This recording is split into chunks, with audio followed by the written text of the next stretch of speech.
Councilors had a chance to look at the agenda. Is there any additions to the agenda? Hearing none, would someone approve the agenda? Do we have a seconder? All in favor, say aye. Aye. Thank you, gentlemen. You have a copy of the minutes from January 8th, January 29th, and February 12th for Committee of the Whole, in-camera, regular meeting, in-camera, Committee of the Whole, and in-camera again. So if there's no error or omissions, is somebody prepared to accept those minutes as presented? Also, Mr. Chair. I'll second that. Question on the motion? Question, all in favor, say aye. Aye. Thank you. We've been busy. I just will say the ferry's been in the news, but that was resolved today and negotiations are going well with Quest on the use of the terminal. And the terminal, as of today, everything is on schedule and should be ready, or as far as we know, will be ready for May 1st start date. So there's no glitches as of today, which is good news. So I just wanted to pass that on. We have Mr. Fulton in to bring us up on a plan advisory committee. So if you're ready now, you can come on down, please.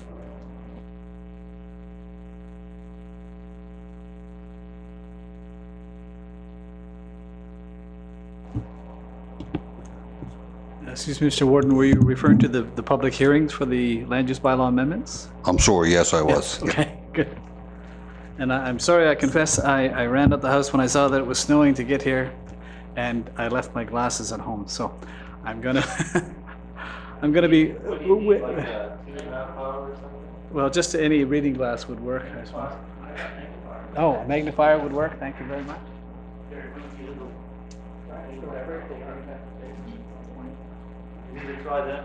No. Perfect. These work just fine. Thank you very much. The first land use bylaw amendment is the Bashar's Garage Limited amendment. I trust that the council has had an opportunity to read the planning report of December 17th. This is a property situated at the corner of the Hard Scratch Road and Highway 340 in South Ohio. It's on the opposite side of the road as the current business that's operated by the applicant. They purchased the property across the road. The existing business, Bashar's Garage Limited, operates in the former, I knew it as the Volkswagen dealership years ago, at the corner of the Highway 340 and the Hard Scratch Road on the western side of the road, western side of Hard Scratch Road. The proposal is to have the property rezoned from rural development to rural commercial to allow for used cars sales. The business is a car repair and salvage business, and the intention is to take the vehicles that are generated by the existing business and have a separate lot for them to conduct their car sales. The subject property is approximately 1.4 hectares or 3.4 acres. The site slopes gently from the east to west. The property has approximately 64 meters of frontage on Highway 340 and about 69 meters of frontage on the Hard Scratch Road. It's roughly rectangular in shape, and it has a depth of approximately 117 meters. An area next to Highway 340 has been cleared and graveled for the display of the used cars, and extends from the northern boundary of the property southward to a culvert entrance on Hard Scratch Road. The graveled parking area measures about 250 feet by 98 feet. I'll switch to the imperial here. I just realized I wasn't giving imperial measures there. It's set back from the highway about 10 meters or 33 feet. And there's a large intervening ditch between the parking display area and the highway. The remainder of the property is of the graveled area. Pardon me, the remainder of the property, which is to the south and the east of that graveled area, is tree covered, so not all of the lot has been cleared, it's just a portion of the subject property. The owner has requested the entire subject property to be rezoned to rural commercial. At some point in time in the future, he may wish to expand, and he wants to have the entire property available to him for that possible future commercial use. He has no intentions at this point in time to build any structures on the property. It's simply a used car lot. He has, of course, his buildings on the other side of the road. There are two entrances to the proposed car display area, an entrance to the north and an entrance to the south. The entrance to the north has been approved by the Department of Transportation as a commercial entrance. The entrance to the south has not been approved as a commercial access. It's to be chained and it's not intended to be used by the public. All public transactions and access egress to the property will be to the northern portion of the property where the approved Department of Transportation access is. The normal business hours are just the regular Monday to Friday, perhaps Saturdays as well.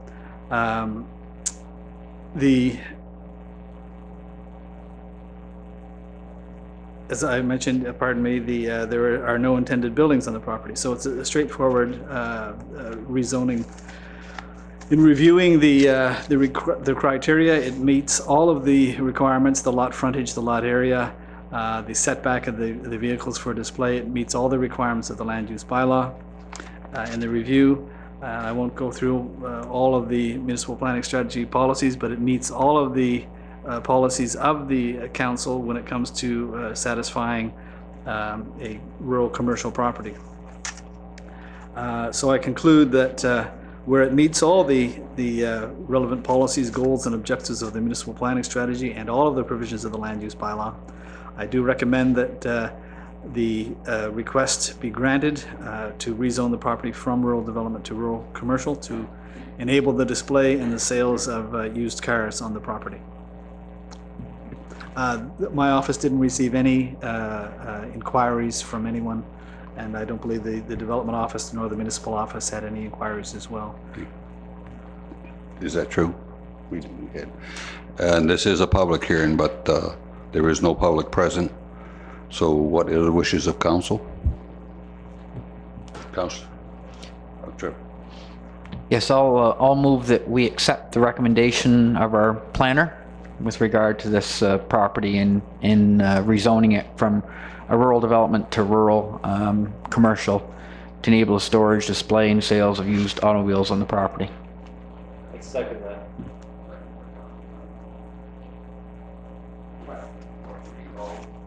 All in favor, say aye. Aye. Contrary, nay. Motion carried. Thank you. Okay, thank you, Mr. Warden. The second amendment is by way of a housekeeping amendment, if you will. At the time the bylaw was first drafted and reviewed by the Department of Service Nova Scotia Municipal Relations, there was no concerns with our draft bylaw. However, following the adoption by council of the bylaw and sending it to the minister for his review, it was circulated in Halifax to the Department of Environment, and there were officials at the Department of Environment that noted in the Lake George watershed section of our bylaw that we had two definitions, or we had two terms, pardon me. One of them was non-industrial forestry uses, and the second term was limited recreational uses. Those terms have been used historically for the last 20 years or more in the bylaw, and they were referred to the restrictions in that Lake George watershed area. For instance, you're not permitted to take a power boat on Lake George, nor are you allowed to use herbicides in any forestry operation. But the Department of Environment officials in Halifax thought that there should be some sort of a clarification in our bylaws, so they recommended that we do that. So what I did was I took the Lake George watershed protected water area regulations, which are the prescribed regulations by the Department of Environment for the Lake George watershed protected watershed area, and I just simply included those as definitions in our definition section. So if there's any question of what a limited recreational use is, they can simply refer to those actual Department of Environment regulations, which list chapter and verse exactly what restrictions there are on any recreational uses. In other words, you're not permitted to take a motorboat on Lake George. Secondly, the non-industrial forestry uses, it's defined clearly in those regulations, the environment regulations, what practices you're permitted to undertake as far as forestry or silviculture operations. So it's simply adding the technical definitions of those two terms that are used in the bylaw, and also including as an appendix in our bylaw a full copy of the protected water area regulations. So it's a very straightforward, as I say, more or less a housekeeping amendment. You have had no correspondence to any of that? No. Well, actually, Arthur McDonald, the town planner, did contact me. He wasn't aware. He read the report and he missed the word excerpt in the report, and he did contact me and he said, look, if you only put in those two sections of the regulations, somebody might get confused. But I pointed out to him that no, the entire body of regulations, I only included the excerpts in my report to the planning committee because it was really the only points that were germane to the argument. So that was the only comment that we got on this one. Yeah. Thank you. Have we received any correspondence? No? Okay. What's the wishes of council? John? Thank you, Mr. Chair. I move that we add new definitions 27.53 limited recreational uses and definition and item number 27.76 non-industrial forestry uses in our land use bylaws.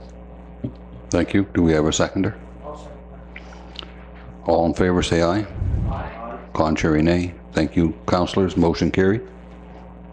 Our third amendment is, I was going to say it's a typo amendment. It's not exactly a typo amendment. It's a map amendment. The coastal wetlands areas in the municipality are quite extensive.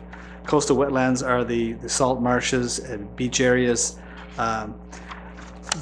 The municipality has always had and always recognized those sensitive coastal areas and has included a zone called coastal wetlands in its bylaw, which restricts certain uses in those areas.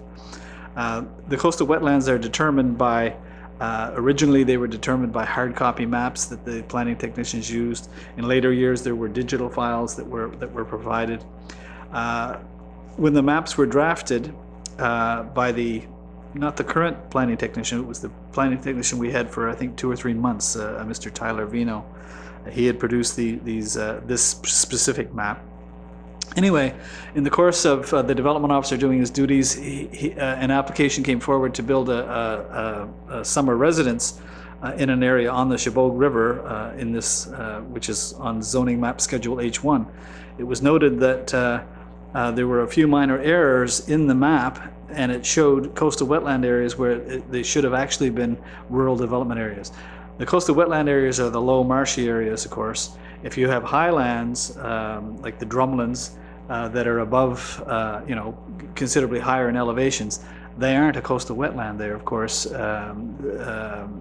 land that's capable of being developed. In point of fact, the Department of Environment issued permits to install on-site sewage disposal systems on this area. So it was a technical mapping oversight, if you will. So our current technician reviewed all the files that were available and made those few corrections, a few minor corrections, adding those areas of highland and removing them from the coastal wetlands designation and including them in the rural development designation.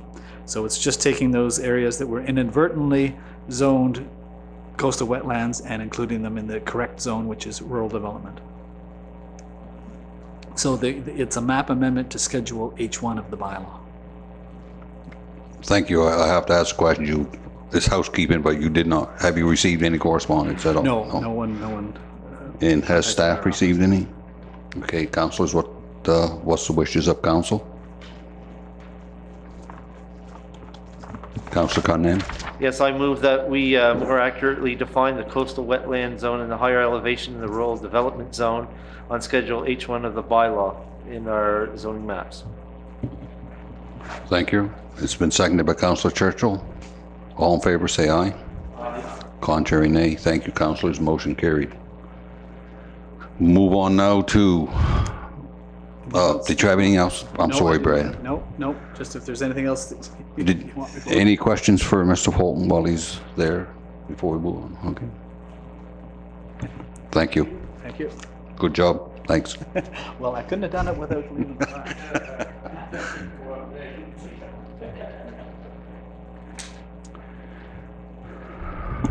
Okay, we'll move on to second and possible final reading of some municipal bylaws. And the first of those is the street and sidewalk bylaw S-089-12. Any discussion on that?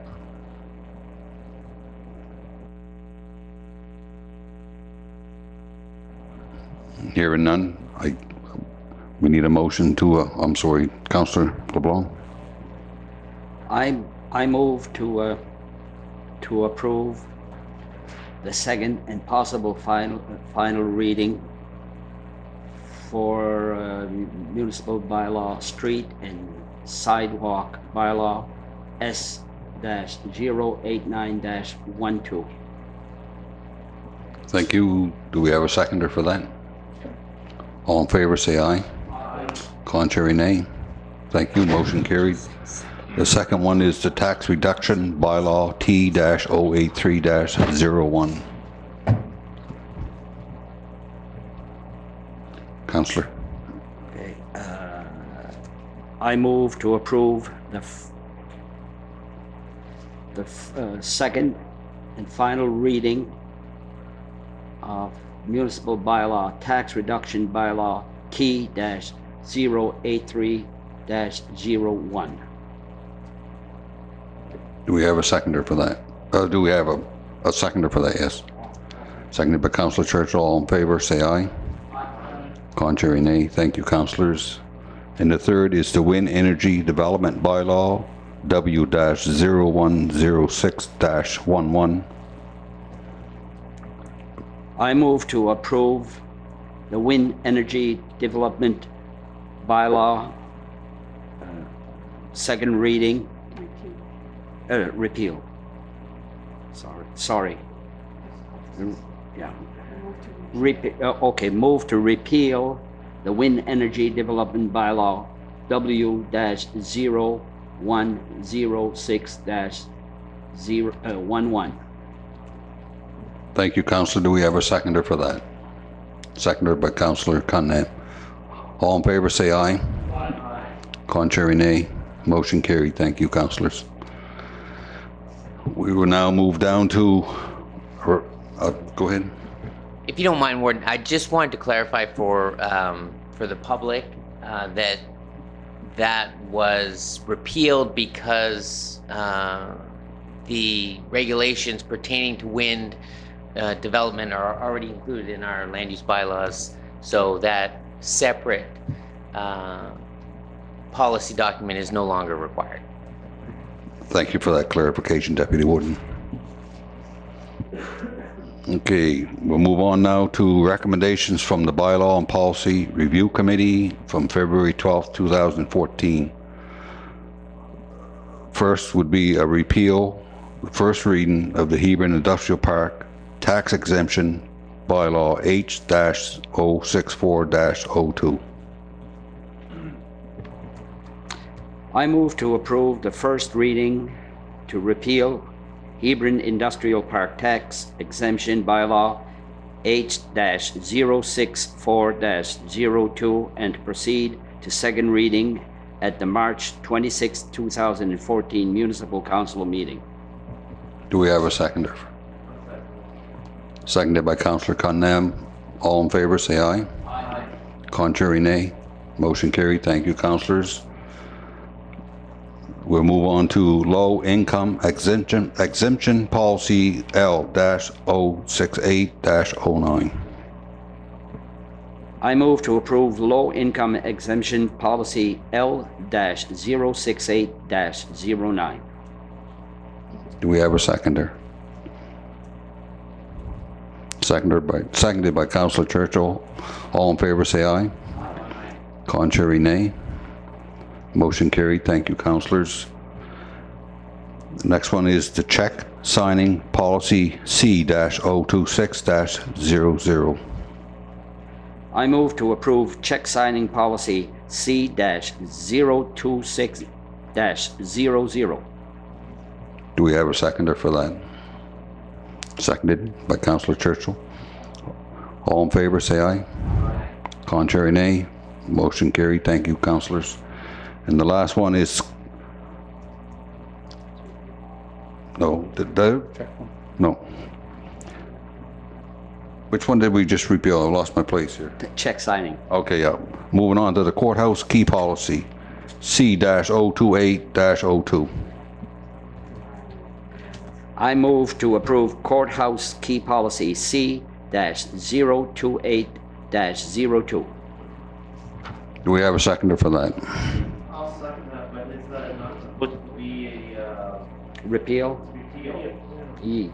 Yes, I think you're right. We're no longer the courthouse. That's right. Okay, it's not That's a not re- listed there, but I'm That's a assuming. repeal? It's a, So Yes. they can amend it. it's not a repeal, it's a change, so. Okay, I move to approve the changes to the key policy C-028-02. Do we have a seconder for that? Okay. Go ahead.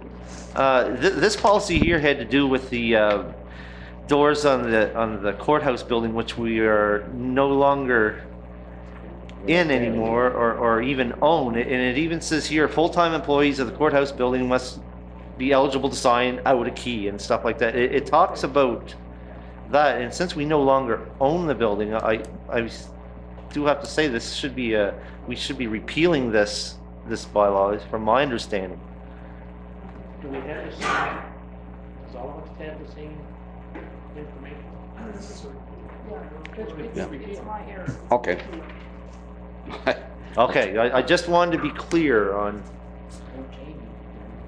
Yeah, it's not a change, it's a repeal, correct. Okay, anybody got any old keys? Turn them in any house. We have I hope they change the law. we have a motion that's been seconded. All in favor, say aye. Aye. Contrary, nay. No, Mr. Chair. To repeal it. You just passed a motion to change. It should it not be repealed? Defeat the motion. Okay, defeat the motion, councillors, and make a new motion, all right? All in favor, say aye. Contrary, nay. Motion defeated, thank you. Go ahead, councillor. I move to repeal the courthouse key policy C-028-02. I'll second that motion, Mr. Chair. Thank you. All in favor, say aye. Aye. Contrary, nay. Motion carried, thank you. And that is the end of those. You have in your information package a letter from Modi to the NS Department of Health and Wellness concerning the district health authorities, and you have their response. So, Yes, I was certainly appreciated the response from the department, and but still, I mean, there remains that concern about loss of employment in their area and loss of potential service. And again, the process is in place to get the facts and to move forward. So, in the event, trusting in the process. thank John? No, Okay, I I'm shouldn't sorry. be up. Gerard, did you want to speak, or you? No, sorry. Okay. No more discussion? Okay. Thank you. You also have in your packet a letter from the Nova Scotia Lotteries and Casino Corporation on a feasibility study, and you have the letter from us and the response. Any discussion on that?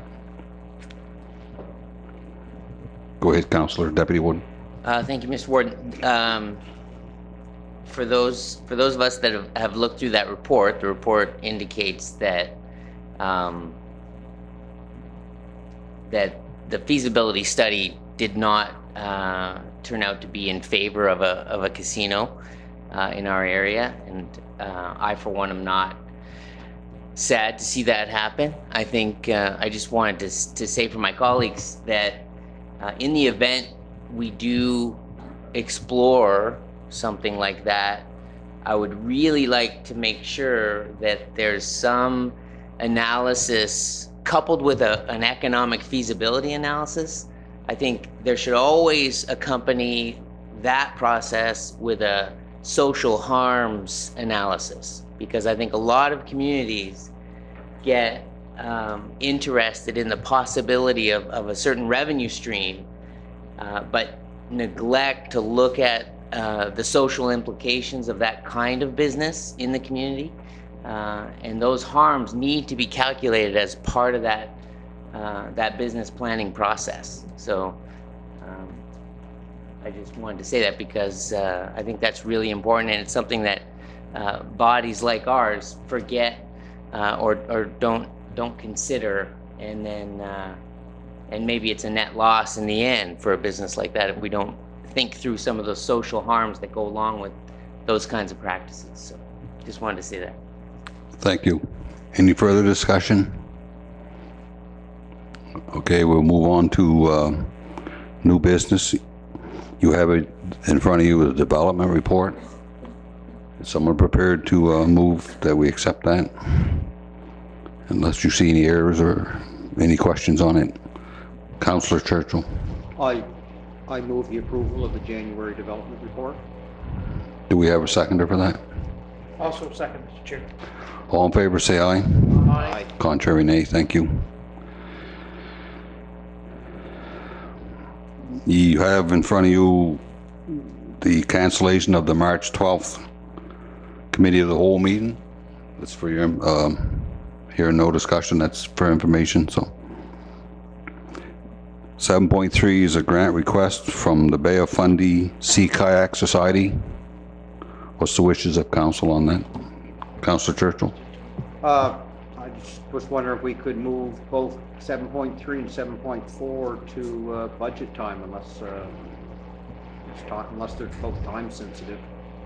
You're making that a I'll motion? make that a motion. Do we have a seconder for that? All in favor, say aye. Contrary, nay. Thank you.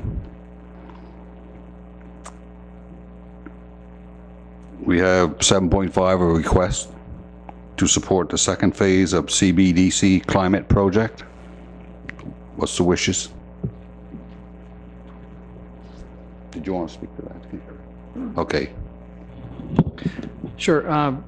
Basically, I don't have it up in front of me here yet, but we're in the third year of our climate data collection project, which we're doing jointly with units from Clare around to Lunenburg. There are 7 rural municipal units who are participating in this study. So we're in year 3. They've collected some pretty good data thus far, showing lots of promise. What they're proposing to do is to extend this for another 2.5 years, and are requesting our commitment, along with the other municipal units who participated in the first part of it, to continue collecting this data, which could be very important to us, because collecting it over a period of years gives you much better data and much greater assurances to those who might make investments into the agricultural sector in this region. So this has come forward, and I believe 4 of the 7 units have already approved this to continue to be part of this study going forward over the next 2.5 years. And they're requesting our support in the amount of $7,500, which would be spread over 3 fiscal years, $2,500 per year to continue in this program. And so it's come before council for consideration. Councillor? Yes, I'll move that we approve the request for $7,500 toward the climate, collecting the climate data. It's a very worthwhile project, and from our reserves. Actually, this would commence in the 14-15 fiscal year.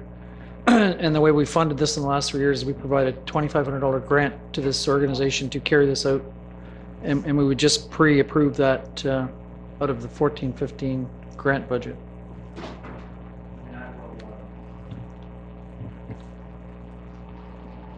I'll amend my motion to, with the understanding that it comes from grants. Thank you. Councillor Anthony? Yeah, Mr. Chair, I guess I don't know if it's to you or to the CAO. How many municipal units are participating? Do you know right on? 7. I'll second the motion for discussion. Oh, I'm sorry, I didn't realize it hadn't been seconded. I apologize. Okay, good point. So I'm just trying to get a handle on this. I understand fully.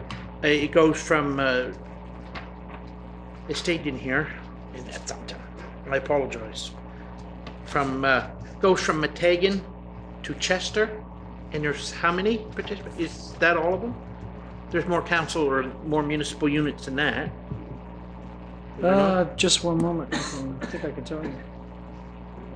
And I guess there's 30, there was, from the municipal units, they wanted 52,000. 30,000 has been confirmed. So does that leave a commitment of 22.5 out? So the 3 municipal units will pick that up.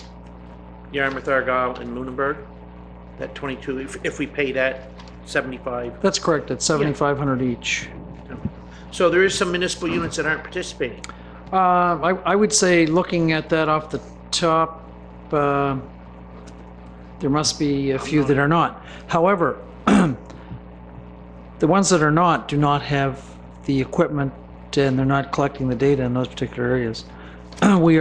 We have had the equipment and have been collecting the data, and there will be some additional data collected on this next series, as outlined. Okay. So those that did not participate or are not, I can't speak for them, but I would say that they're missing out on a great opportunity here, because there's a significant amount of other funding coming into this, with municipal units picking up $52,500 out of a budget Yeah. of $370,000. It's a good deal all It's a around. good deal, yes it is. Yeah. And it helps build the case for microclimates within Well, yeah. our area and those other municipal units who are participating, because they're actually collecting the data at specific sites, trying to pick up on some micro, on some specific areas that they feel would be better for the Better same thing. suited for And there are a number of these in our municipality. Well, I know that like the first 3 years, well, even after the first year, it was more than they expected. The data. The was- findings were yeah, very findings positive were very after the first positive. 2 years. And it just makes me wonder why. I didn't realize that there were some municipal units that weren't participating. I thought they all were. And this is the first time that I kind of come to the conclusion from Metagan to Chester. And but that's quite all right. I support the project 100%. So yeah, I think it's great. Any further discussion? Question being called, all in favor, say aye. Aye. Contrary, nay. Motion carried. Thank you, councillors. We have a letter from the NS Municipal Finance Corporation for spring debenture funding. Did you want to speak to that? Sure. I mean, that's just their standard letter. Comes out twice a year to allow us the opportunity to participate in their debenture program. I forwarded that off to our Director of Finance. I don't believe we have anything coming up for renewal this year, but nevertheless, we received the letter requesting that we indicate any intentions at this time. It's just FYI in that case.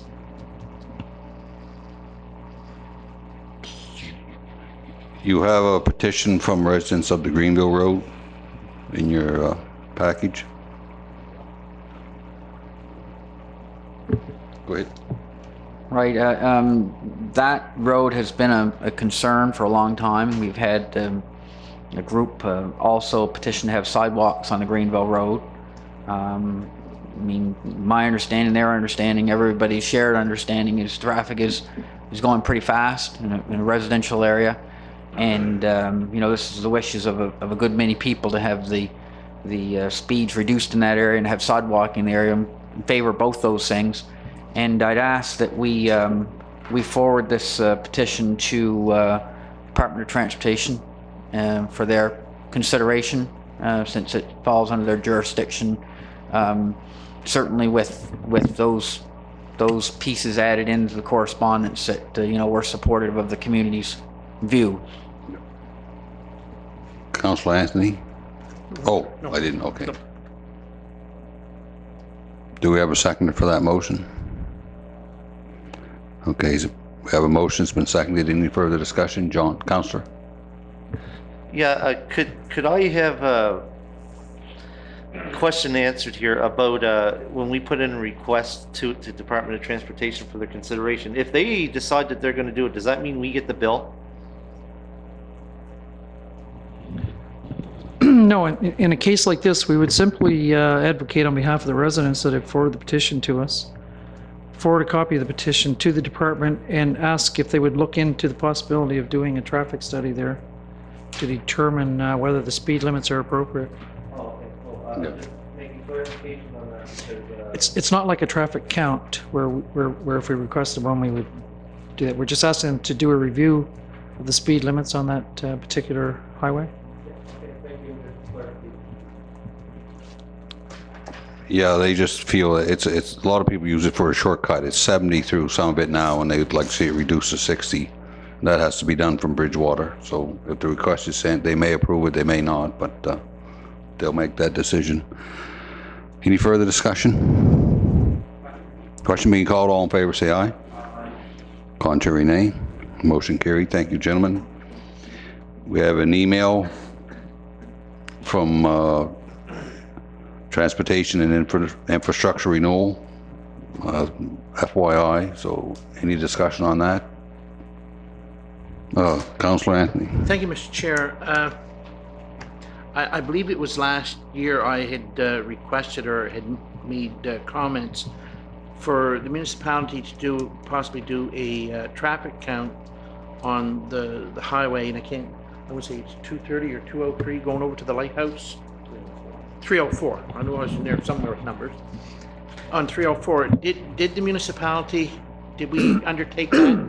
Because We did check into that, and they forwarded information to us, which was circulated to councillors, where they had done a traffic count on that particular road very recently. So we circulated that information to council. okay, I apologize. I may have read it and forgot it. That had just been done within the last couple of years. So. Yes. Would it be prudent? It might be beneficial once the ferry's been up and running. I would give it a couple years though, till you build enough traffic to make it worth doing it. It may be beneficial to do it in the future. I wouldn't look at it this year. Well, that would be my suggestion, because I don't travel that road a lot, but I have been over it. Basically from Overton over, the road is not in the greatest of shape. And I do remember participating in the Heart and Stroke, the Heartland Tour. And at that time, I spoke with Minister Ross Landry, and he rode in the Heartland Tour every year. And he made the comment that there should be a bike lane over there, going over that way. And I'd like to see the province take that on, of repairing that road, so that we know when they do it, that we can request and or submit, the request to do that. You've got an upcoming meeting with Yes, I the see that. department, so Yeah. that's the place To to push that. address that. Yeah, thank you. Thank you, Councillor. Go ahead. I'm going to... Actually, I think I'm ahead of you there, Counselor. But we both got lit. Go ahead. I just wanted to take this opportunity to,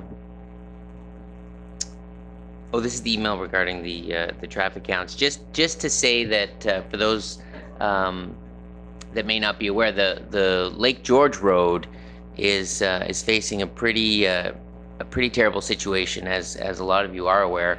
ATV was out, I'm told. ATV News was out to Lake George Road today, and TIR was there today with some trucks, so that's encouraging. The timing is interesting. But there may be something on the news about our Lake George Road, so stay tuned on that. And the residents are none too pleased at the moment, and I think with good reason. But I really hope that we can get to the bottom of things with TIR and make sure our residents are getting the kind of support they need on roads like Lake George. All right, with regard to the traffic count issue, just a question for the CEO, and do we have the busiest roads in the municipality? I mean, if we were gonna, would we have the ability to prioritize those from number 1 to number 10? And I'm thinking in terms of looking at sidewalking and that type of thing, prioritizing that based partially at least on traffic counts. Do we have that information at hand? And if not, is it possible to request traffic counts to create such a list that's accurate and timely that we could use to such an end?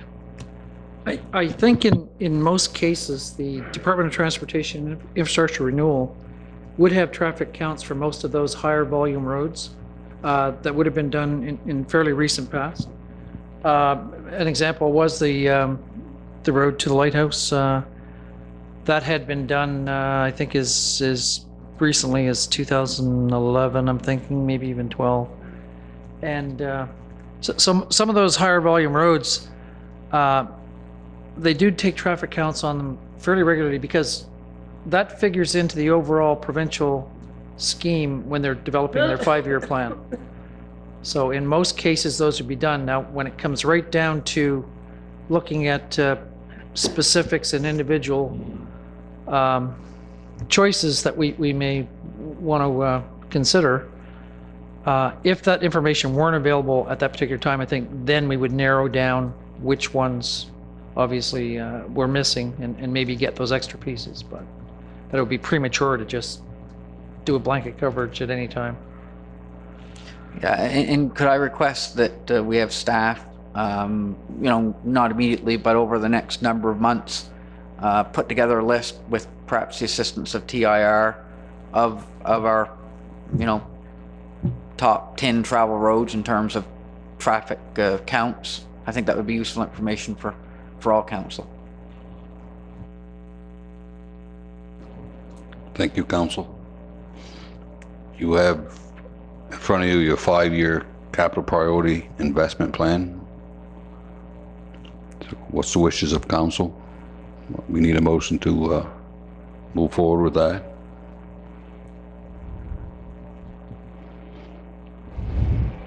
I'd like to make a motion that we approve our 5-year capital priorities investment plan. Thank you. Seconded by Councilor LeBlanc. Any discussion? Yes. I'd just like to have my comments recorded. I'm in favor of the vast majority of the projects in the 5-year capital investment plan, but one that I'm not in favor of is the Public Works building, and the dollar amount is approximately $700,000 in the end. And while it has some merits, certainly I don't believe it should be a priority for the municipality in the near term. There's a lot of sidewalking that needs to be done in the area, and again, lots of good capital items on the list, but that's one that I can't vote in the affirmative to approve. So I'm generally speaking in favor of it, but because of that one item on the list, I'm not going to vote in the affirmative for the 5-year plan. Thank you, Councillor. Any further discussion? Question being called. All in favor say aye. Aye. Contrary, nay. Thank you, gentlemen. Motion carried. And Councillor Cunningham, did you want to speak to the YASTA issue? Yeah, thank you, Mr. Chair. First and foremost, we all must have heard that through the news media that Claire the municipality of Clare has given a notice of motion to withdraw their funding from YASTA, and I want to explain to anyone who may be listening to the recording of this meeting, or even anyone sitting in the audience this evening. A notice of motion is not set in stone. A notice of motion is only to consider it at their next scheduled council meeting, which I do believe is March the 19th, and I'm only going by memory here. I, as a resident of Yarmouth, as a councillor for the municipality of Yarmouth, and as a chairman of YASTA, I have to put it this way, I'm concerned. Over the years, we know that our tourism industry has been suffering with a lack of ferry, and with the new ferry coming up the harbor, I believe it's time that we all move forward in a unified voice, or a unified funding. For too many years, we've just had so many issues with tourism, and now I feel that we see the light at the end of the tunnel. I believe that we should be all, to use a boating analogy, rowing in the same direction, and when it comes to tourism, to try to get the biggest bang for our buck. Someone had asked me the other day, what does YASTA actually do for Clare? And I sat down with some of the YASTA staff, and I made a list of active YASTA and Clare projects as of February 2014. One of them is obviously the Yarmouth and Acadian Shores Visitors Guide. Over the past few years, we only created between 25 and 30 copies. This year, in 2014, we produced 100,000 copies. Now, that guide we all have seen, I hope. I believe I have handed it out to all of you. That's got an equal representation of all the funding partners of YASTA. Another thing we do is YarmouthAndAcadianShores.com, and I'm not even going to try to pronounce the French version of that, because I know I can't, and I don't want to make a mockery of it. This is a fully bilingual site with individual tourism stakeholder listings, packages, and an events calendar for events all across YASTA. Living Wharves, that goes on 7 days a week. That's a interactive tourism interactive thing that the tourists can participate in. This goes on 7 days a week. One of them is held Thursdays this year in Bellavos Cove. Last year there was 117 participants to the Bellavos Cove location, and this year we anticipate many, many, many more, for the simple fact that it's in the guide. It's being advertised in the guide. Musique de la Baie. That's 7 days a week in 5 locations in Clare alone. Some of the locations are the Roadside Grill, the Rendezvous de la Baie, Cape View Diner, La Cuisine Robichaud, and Les Beaux. I cannot pronounce that, and like I said, I don't want to make a mockery of that word. Another thing that we do with Clare's Yarmouth and Acadian Shores VIC section. It features Clare brochures and online access to information specific to the region through the YASTA employee. Total Market Readiness Program. This is a 2-year business program with 7 participants from Clare. Social media. YASTA markets regional tourism through Facebook, Twitter, and all that other thing. Group design. YASTA has designed the Novastar Onboard magazine ad for Clare, and is open to provide design for different projects to the Clare area. Group sales. YASTA obviously has a group sales position that brings events to the region which can benefit the Clare tourism operators. For example, one of the largest ones that we've had in this area for a long time is Hockey Night Play On Canada tournament we had here, which was a resounding success. I talked to hundreds, literally hundreds of people from all across this country of ours, and I said, look, we have a beautiful area. Please go visit it. Go up to Clare. Go down to Argyle. Go in the municipality. Visit. Enjoy the area. Print marketing. We're currently running regional ads in the Novastar Onboard magazine, South Shore and Valley Guides, and also the HRM Guide. There's also online marketing through Facebook ads and Google AdWords. Marketing projects. YASTA leverages funds in order to make better market for the whole region, and Clare is a very important part of that. Bay Ferries. A partnership is currently underway for the 2014 tourism season that will feature experiences like Music de la Bay, 7 days a week for 3 months, free marketing and onboard marketing aboard the Princess Acadia ferry traveling from Digby to St. John. Excuse me.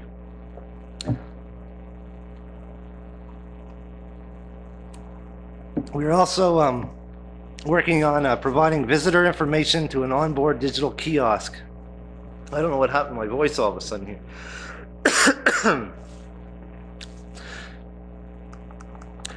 With the Novastar partnership, we are currently in the works and we're looking to provide experiences aboard the ship and being part of their online and onboard marketing.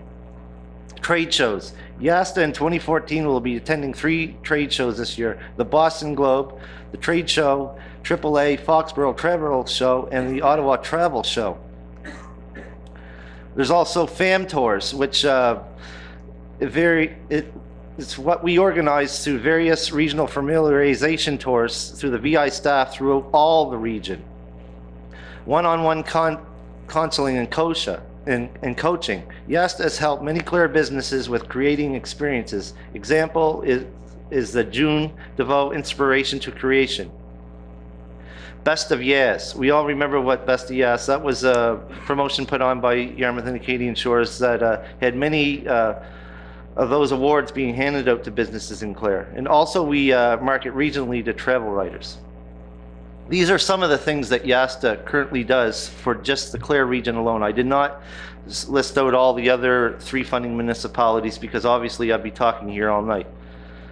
But I am concerned that we all really would be pulling together and working with our partners up in Clare. I believe this is a very important issue that we should continue on and making sure that this whole area thrives as a region. I'm really trying to pick my words here because I really do believe that Clare Council has the right to do what they feel is best for their region. However, as also as a fellow councillor in a different region, I believe that our funds are much better working as a region rather than having 3 or 4 or 5 different little tourism outfits. I believe that we can work together. I really believe that all the other councillors, if you know someone up in Clare or a councillor, please give them a call. Please bring forward some of this information that I've read off to you, and I'll give you each a copy of this to see some of the things that we do for Clare. I really believe that we have to work together as a region. And unfortunately, since this decision may possibly be coming up, the hiring committee has decided to hold off for a bit on hiring a new GM for YASTA because we're unsure of what direction that YASTA will be taking. So until we really find out, we're not going to make a decision. YASTA is currently still moving forward. If Clare does decide to pull out this year, we have to remember one thing, that most of the ads and all that stuff are paid for this year. So it will not affect this tourism year. However, if they do decide to pull out, it will have grave consequences for the next year. So once again, if any of my colleagues up in Clare or have a chance to watch this video that will be posted on the internet later on, I really do sincerely hope that they really consider how their decision may affect our region. We really need to pull together as a region. Thank you. Thank you, Councillor. I will add on behalf of the municipality, Clare has always been a good partner with us on several endeavors, and I'm very respectful of any decision that they make, and I just wish them that we appreciate all the partnership that we have done in the past with them, and we'll leave it at that. Thank you. Yep, go ahead. I guess if I may, I'll direct my question to Councillor Cunningham. You're chair of YASTA? Correct. has Yasta made a request to go and make a presentation to Claire, like in camera at their committee of the whole? At this time, we have not met with the board, or no email's been sent out. However, that's going to be done this evening as soon as I'm done here. I do know that I shouldn't say this for a fact, but I believe that their meeting is going to be on March the 19th. Okay. And if I'll be giving direction to the board, what direction they possibly may want to take. However, I have to leave that to the board first. I plan on being there anyway. It is a concerned citizen for this whole region.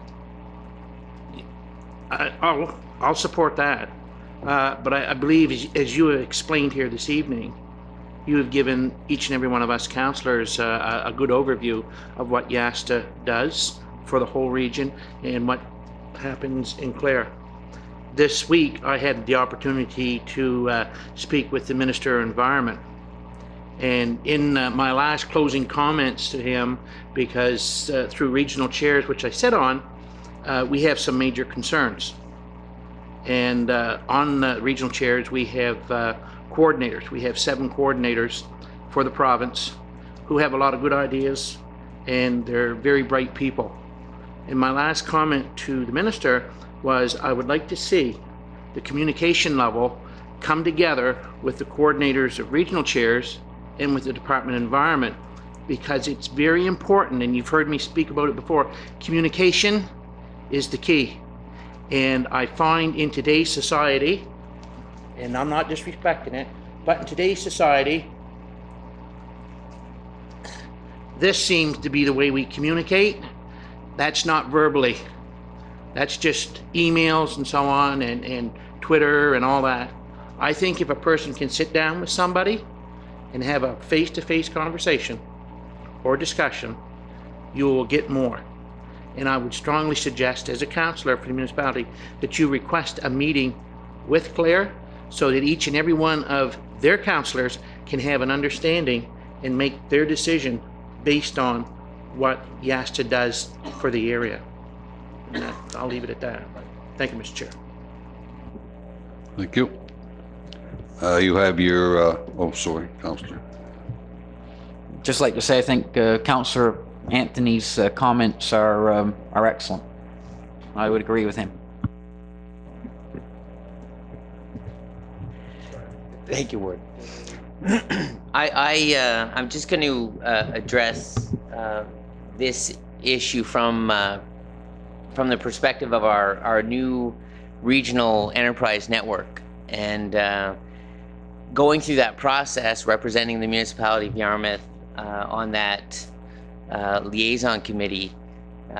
It was the first time I got to be in an inter-municipal unit kind of situation, and I got to see some of the dynamic between the different municipalities.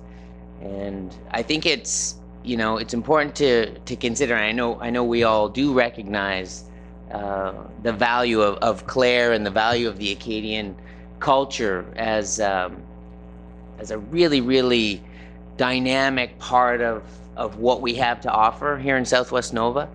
And I think for a lot of very good reasons, Clare and the Acadian culture was forced to kind of be self-reliant because, there were some large hostile neighbors. And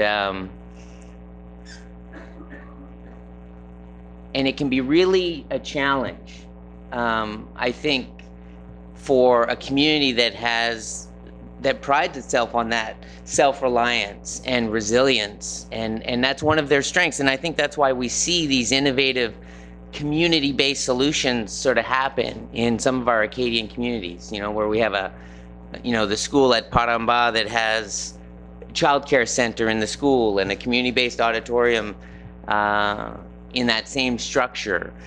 I think there's a lot we can learn from that community-based concept. And I think at the same time we need to give Clare, obviously they're their own council, they're going to make their own decisions and do things their own way, and it adds another flavor for Southwest Nova. But I do feel at the same time that this is the time for a regional approach, allowing for that diversity to flourish, but to recognize that we are in this together. And I guess I take comfort in the fact that regardless of what happens, I would love to see us working together. But regardless of what happens, Southwest Nova is richer for that cultural diversity. And but I do hope, and I will get in touch with folks that I'm familiar with to just suggest, let's give this regional approach a try. We're at a really pivotal moment in the future of not only Southwest Nova but this province, with the release of the one report that's challenging every Nova Scotian to sort of step up and recognize that we are in this thing together. So I guess I would leave it that I'm grateful that we have this diversity, and I know it's a challenge on both sides to come together and work together from a regional perspective, but I think now is the time that we can do that. And I'm certainly open for anyone from Clare that wanted to get in touch to try to understand the value of this regional approach. And thank you, John, for taking up that difficult role of chairing YAS. That's not an easy thing, and I appreciate what you're doing. So thank you. Okay, thank you all councilors. You have your committee reports, and just go ahead, Councilor Cunningham. I don't know what's happened to my voice here, but I never usually lose it. But anyway, the PAC meeting that was scheduled tomorrow for 10 o'clock has been postponed until sometime in April. Unfortunately, the lady from Service Nova Scotia Municipal Relations is unable to come down and speak with us. That discussion was going to be on the instrument of subdivision.